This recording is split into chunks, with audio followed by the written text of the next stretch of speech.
वंदे मातरम। एक लंबे समय अंतराल के बाद हम पुनः उपस्थित हैं आपके अपने वितरकशाला चैनल पर। आज का जो प्रश्न है वो राजस्थान के दीपचंद मीणा जी ने करा है। वह ये जानना चाहते हैं कि आज के भारत में जातिवाद किस स्तर तक का है।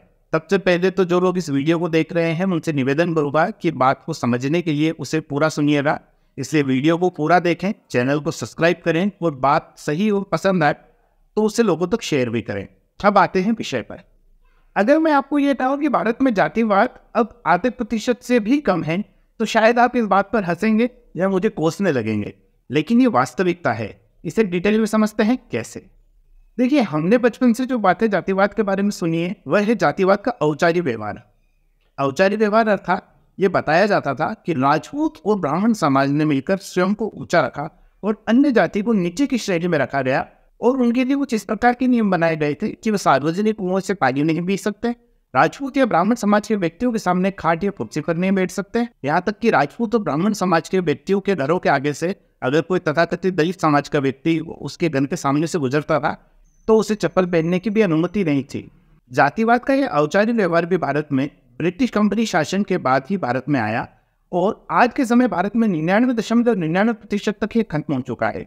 और आज के समय जो भारत में प्रचलित है वो जातिवाद नहीं है बल्कि भेदभाव है। इसी भेदभाव को राजनीतिक लाभ के लिए राजनीतिक दलाल तोड़ मरोड़ कर जातिवाद के रूप में प्रस्तुत करते हैं।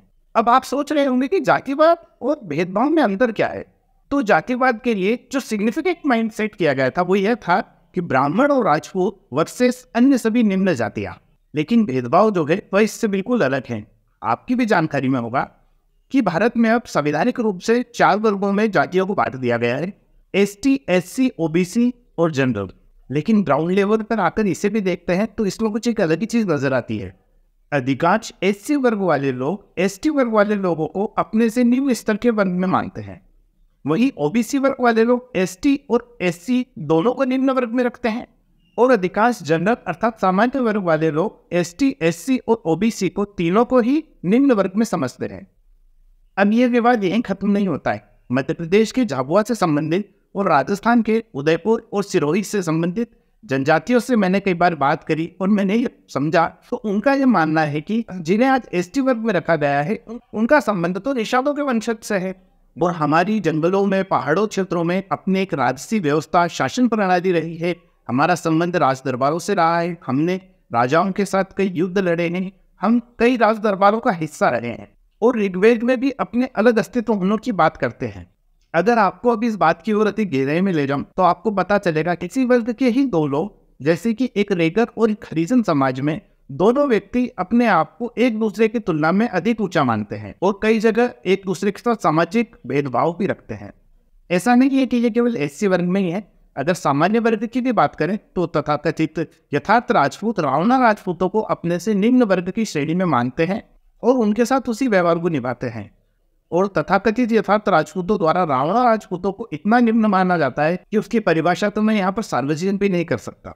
वहीं अगर हम अन्य वर्गों में भी तुलना करें जैसे कि नारी, तेली, कुम्हार, खाती आदि समाज के लोग भी अपने आप को एक दूसरे की तुलना में ऊंचा दिखाने में वैचारिक संघर्ष कर रहे हैं। देश में आज के समय जो चल रहा है वह खुद को ऊंचा दिखाने की काल्पनिक होड़ है। इसका जातिवाद से किसी भी प्रकार का कोई संबंध नहीं है। हाँ, बस कुछ घटनाओं का राजनीतिक लाभ लेने के लिए उन्हें जातिवाद का रूप दे दिया जाता है। ऐसी अनेकों घटनाएं इस देश में हुई है और सुनने को मिलती है। मेरी खुद की व्यक्तिगत जानकारी में भी कम से कम 2 से 3 ऐसी घटनाएं हैं जिनमें मेरे परिवार के या संबंधित या मेरे बहुत नज़दीकी व्यक्ति उनमें शामिल रहे और मैंने उन्हें बहुत नज़दीक से अनुभव करा तो मुझे पता चला कि उनका जातिवाद से किसी भी प्रकार का कोई संबंध नहीं था, लेकिन उन्हें जातिवाद का रूप दे दिया गया। अगर मैं उदाहरण के लिए एक छोटी सी बात याद करूं तो मुझे याद है लगभग 1 साल पहले की बात है। मध्य प्रदेश के देपालपुर के पास एक गाँव था जहाँ पर यह घटना घटी कि एक दलित समाज का व्यक्ति था जो बतौर दूल्हा मंदिर में गया था और राजपूत समाज के लोगों ने उसे पीटा। इस बात को लेकर कई दल खड़े हुए और इस बात का बहुत विवाद हुआ। ये बात सत्य भी निकली कि उस दूल्हे को पीटा गया और राजपूत समाज द्वारा पीटा गया और मंदिर में जाने पर पीटा गया। लेकिन उस समय इस बात का जातिवाद से किसी भी प्रकार का कोई संबंध नहीं था। मेरे परिवार के एक व्यक्ति वहाँ पर उस गाँव से संबंधित है और ऐसा नहीं है कि वो कवर करने के लिए या उन्होंने स्टेटमेंट दिया। हम व्यक्तिगत तौर पर बात कर रहे थे तो तब उस समय हमने इस बात का अनुभव करा और मैंने इस बात को गहराई से समझा और जाना। उस रात हुआ ऐसा था कि राजपूत समाज द्वारा गांव में एक बड़ा मंदिर बनाया हुआ है जो वहाँ के उनके इष्ट देवता के लिए बनाया गया था। और जब भी गांव में कोई शादी होती थी तो जो भी कोई भी अन्य समाज के व्यक्ति भी वहाँ आया करते थे, माथा टेकते थे। और उस रात की ये बात थी कि दलित परिवार का एक व्यक्ति था, उस दिन शादी थी और बारात की विदाई से पहले निकासी का कार्यक्रम था। निकासी को गाँव में से निकाला गया और मंदिर पर ले जाया जाता है। मंदिर के जो नियम थे वह थे कि मंदिर रात को 8 बजे उसके पट बंद हो जाया करते थे। निकासी लगभग 9 बजे मंदिर पहुंचती है। वो आग्रह करते हैं, मंदिर के जो केयर टेकर रहते हैं, मंदिर के केयर टेकर जो रहते हैं वो 9 बजे मंदिर के पट भी खोलते हैं।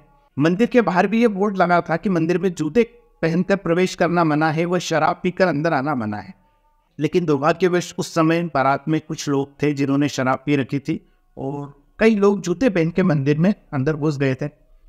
मंदिर के जो केयर टेकर थे उनके द्वारा उन व्यक्तियों को रोका गया और बाहर की तरफ निकाला गया।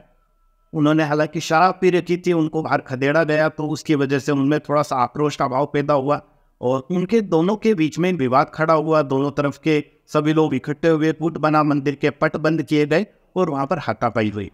फिर एट्रोसिटी एक्ट का दुरुपयोग करते हुए ये FIR दर्ज कराई गई कि जातिवाद के आधार पर उस व्यक्ति के साथ ऐसा किया गया। हालांकि वहाँ पर जातिवाद का कोई संबंध नहीं था, लेकिन वो बात इतनी बड़ी, वो विवाद इतना बड़ा, उसका लाभ कई राजनीतिक दलों ने भी उठाया, उसका नुकसान कई राजनीतिक दलों को भी हुआ, कई निजी संगठनों ने भी इसका फायदा लिया, कई प्रकार के वैचारिक क्लेश लोगों के मन में आए। इसके अलावा एक घटना मुझे राजस्थान के कोटपुतली शहर के राजनौता गांव की भी बहुत अच्छे से याद है। वो मामला इतना बड़ा कि उसको गृह मंत्री को बीच में शामिल होना पड़ा, 3 थानों की पुलिस लाइन हाजिर हो गई, SP को सस्पेंड कर दिया गया। और उन दिनों में राजस्थान के उसी गांव में था, मेरे मित्र एक मिश्लेश सिंह शेखावत की उस दिन शादी थी और हम वहीं पे थे। ये घटना जब घटी तो मेरे सामने घटी और मैंने देखा कि वहाँ पर कोई जातिवाद का एंगल था ही नहीं, लेकिन एक लोकल नेता ने राजनीतिक लाभ के लिए उस मामले को इतना मैनिपुलेट करा, इतना तोड़ा मरोड़ा कि कुछ लोग जिन्हें मैं बहुत व्यक्तिगत रूप से परिचित हूँ वो आज भी तारीफों के चक्कर काट रहे हैं। लेकिन मुझे ध्यान है कि उस समय भी बात उसमें कोई जातिवाद की थी ही नहीं। तो इससे अनेकों घटनाएं होती है जिसमें अगर हम व्यक्तिगत रूप से उपस्थित होते हैं तो हमें पता होता है कि उसमें ऐसा कोई एंगल नहीं था, लेकिन राजनीतिक लाभ के लिए उसको इस तरीके से दिखाया और प्रस्तुत किया जाता है। आज जातिवाद का ठीकरा सर पर उठाकर जो राजनीति की जा रही है उसमें जातिवाद 1% भी नहीं है। मैं ऐसे सैकड़ों स्लोगन, फेसबुक ID, ट्रैक्टर, गाड़ियां दिखा दूं जहां पर लिखे हुए हैं प्राउड टू बी बोर्न अ जाट, जय जय बेरवा, द ग्रेट चमार, ऐसे शब्द, ऐसे स्लोगन मैंने खुद लिखे हुए देखे हैं जहां पर जातियां लिखी हुई है, चौधरी, वाल्मीकि, जाट, राजपूत, ब्राह्मण। और ये सब इसलिए नहीं लिखा जा रहा है कि भारत में जातिवाद फैल रहा है। जातिवाद जब था तो लोग अपनी जातियां छुपाते थे।